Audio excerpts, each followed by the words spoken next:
اور ایک دوسرے کی مدد کرو، ایک دوسرے کے ساتھ تعاون کرو۔ کس چیز میں؟ نیکی کے کاموں میں، بھلائی کے کاموں میں۔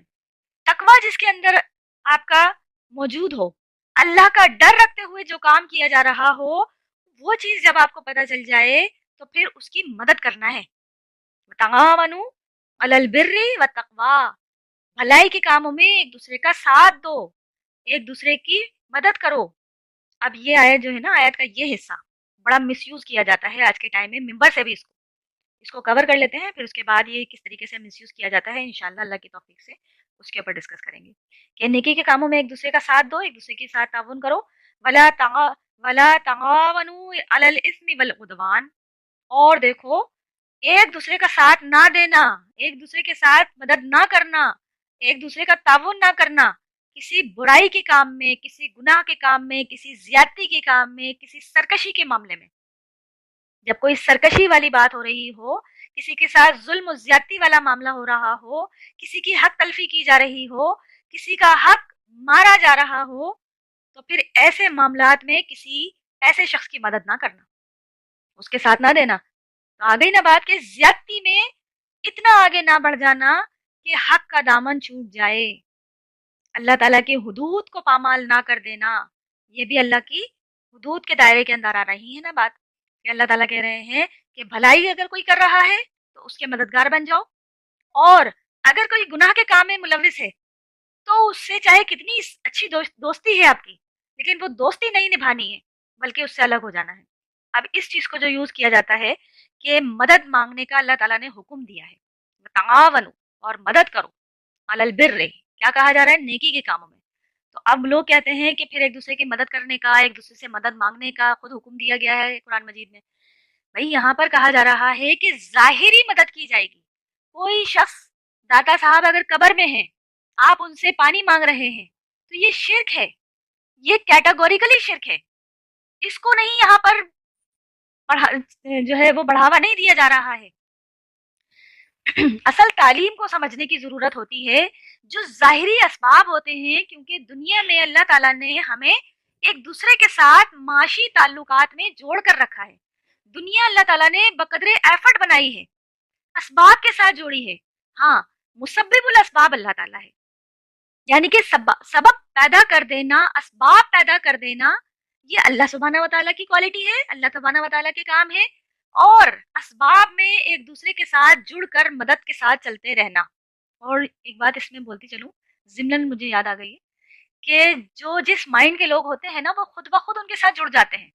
اچھے لوگوں کے دوست اچھے ہی ہوتے ہیں، ان کا مزاج میچ ہو رہا ہوتا ہے، ان کی جماعت میں، ان کے گروپ میں، ان کے سرکل میں نیکوکار ہی لوگ آ رہے ہوتے ہیں۔ جب بھی کہا جاتا ہے نا کہ انسان اپنے دوستوں سے پہچانا جاتا ہے، کیونکہ اس کی سوچ، اس کی پسند، اس کا وے آف ویژن پسند آ رہا ہوگا، تو ہم ویسے ہی لوگوں کو پسند کریں گے۔ اس کے چیز کے لیے میری بہن ہے، تو کبھی ان سے ڈسکس ہوتی ہے تو وہ کہتی ہے کہ نالی کے کیڑے کو کتنا بھی نہلا دھلا کر آپ کارپیٹ پہ، نئے قالین پر لا کر بھی رکھ دیں گی نا، تب بھی وہ رینگتا ہوا وہ نالی میں پہنچ ہی جائے گا، وہ گندگی خود بخود تلاش کر لے گا۔ جو غلط دماغ کا انسان ہوگا وہ اسی ٹائپ کے لوگوں کو تلاش کر لے گا، اس کے سرکل میں ویسے ہی لوگ خود بخود اکٹھے ہونا شروع ہو جائیں گے، جمع ہونا شروع ہو جائیں گے۔ وہ لانگ ٹائم انہی کے ساتھ ہی گزارا کر پائے گا جو اس کے اپنے مائنڈ کے لوگ ہوں گے، تو مدد بھی پھر اسی کی کرے گا انسان۔ اب کہا جاتا ہے کہ مدد مانگنے کے لیے، بھائی ظاہری طور پر نبی کریم صلی اللہ علیہ وآلہ وسلم نے اپنے آخری ایام میں ایک یہودی کے پاس جو اپنی زرہ کو گروی رکھوایا ہے گندم کے چند دانوں کے عوض، وہاں پر تو تمام امت کے لیے حجت تمام ہو جاتی ہے نا کہ ہمارے نبی، اس کائنات کی سب سے افضل ترین ذات، امام اعظم محمد الرسول اللہ صلی اللہ علیہ وآلہ وسلم، جب دنیاوی اعتبار سے، پیٹ کی بھوک مٹانے کے اعتبار سے، تین تین دن بھوکے رہ کر پیٹ پر پتھر باندھ کر گزارا کرنے کے لیے جب حالات اس نوبت پر آ گئے ہیں، تو آپ علیہ السلام نے کسی کے آگے ہاتھ نہیں پھیلایا ہے، آپ علیہ السلام نے اپنی محتاجگی کا، اپنی مجبوری کا اعلان نہیں کیا ہے، بلکہ اپنے گھر کا ساز و سامان ایک یہودی کے پاس گروی رکھا دیا اور اس سے گندم کے چند دانے جو ہے وہ لے لیے۔ کہ یہ ظاہری مدد ہے. تو اگر دیکھا جائے تو اس میں کتنے زیادہ جو ہے وہ مسئلے مسائل حل ہوتے ہیں. یہودی سے مدد مانگ لی، اور مدد بھی کون مانگ رہا ہے؟ جس کو ہم خود ہی مشکل کشا سمجھے بیٹھے ہیں کہ نبی علیہ السلام بخشوا لیں گے جو کچھ بھی ہے، یا اللہ تیرے محبوب کی امت سے ہیں، اوزنی یا رسول اللہ، المدد یا رسول اللہ، یہ سارے نعرے لگائے جاتے ہیں نا.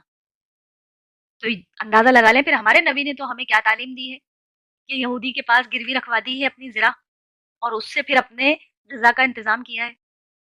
نبی کریم صلی اللہ علیہ وآلہ وسلم کو یہ عمل کرنے کی ضرورت کیوں پڑ گئی؟ کبھی ہم نے سوچا؟ نبی علیہ السلام کے لیے کوئی کمی تھی؟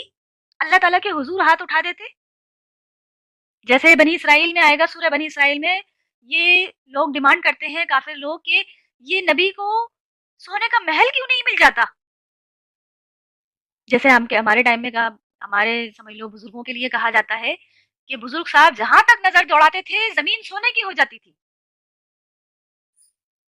تو یہ نبی علیہ السلام سے بھی بڑھ کر اپنے بزرگوں کو نہیں بتانا چاہتے ہیں کیا؟ کبھی سوچیں اس بات کو کہ نبی علیہ السلام کے ساتھ اللہ تعالیٰ نے اس طریقے کا معاملہ کیوں کروایا؟ کیونکہ نبی علیہ السلام اسپیشی کے اعتبار سے، جنس کے اعتبار سے انسان ہیں، اور تمام انسانیت کے لیے رول ماڈل ہیں.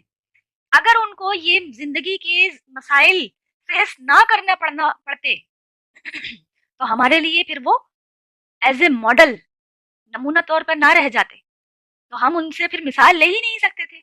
کیونکہ ہم نے جن مشکلات سے گزرنا ہے، نبی علیہ السلام تو پھر ہم کہتے ہیں اس مشکلات سے گزرے ہی نہیں ہے.